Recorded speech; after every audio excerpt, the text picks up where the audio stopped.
Alors je suis avec Kim Chogroun du groupe SAF, enfin de X Aero Training Academy. Vous êtes une boîte de formation de pilotes. On fait partie donc de SAF Aero Group, qui est un gros groupe qui représente pas mal de sociétés disséminées un petit peu partout dans le monde, que ce soit en métropole sur la France, la Réunion, et on a une partie en Afrique du Sud.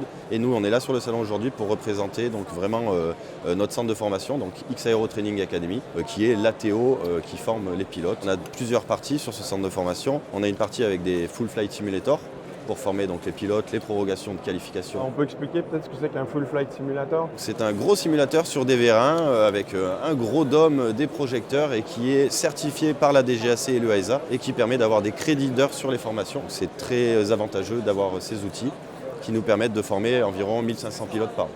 Par an, ok. Vous êtes basé En Savoie.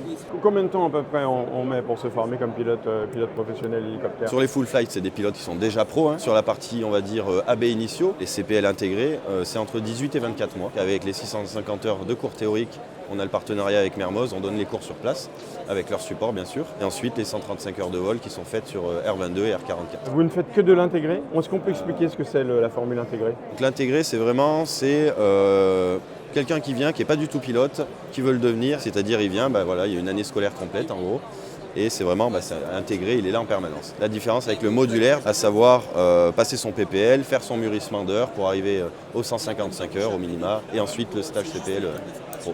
Et vous ne faites que de l'intégré? Alors non, on peut proposer justement différentes formules. Les personnes peuvent venir chez nous, faire leur PPL, les 45 heures de vol, et ensuite on peut les envoyer faire un stage de 50 heures ou plus en Afrique du Sud pour faire leur mûrissement. Ensuite, un retour en France pour faire leur stage CPL. Quel est l'intérêt d'aller les envoyer en Afrique du Sud? C'est pour la langue? La langue et le coût. Le coût de l'heure de vol est quasi 2 fois moins cher qu'en France. Qu'est-ce qui est le plus pertinent entre le modulaire et l'intégré? L'intégré, c'est quelqu'un qui va mettre toute son énergie en permanence et qui va vouloir le faire d'un coup rapidement. Et le modulaire, ça va être quelqu'un qui va vouloir plutôt peut-être garder son travail à côté, le faire et le disséminer dans le temps. Et quelle est l'employabilité après des pilotes formés ou en intégré ou en modulaire? Alors au début, ils vont bosser dans des petites compagnies, surtout sur de Robinson, pour faire des baptêmes de l'air principalement. À partir de 220, ils pourraient passer leur qualif de Flight Instructor, FI, donc devenir instructeur. Là, ils vont sortir à 250 heures, devenir instructeur dans une petite société, pourquoi pas au SAF, vu que nous, on prend souvent le premier de notre promo.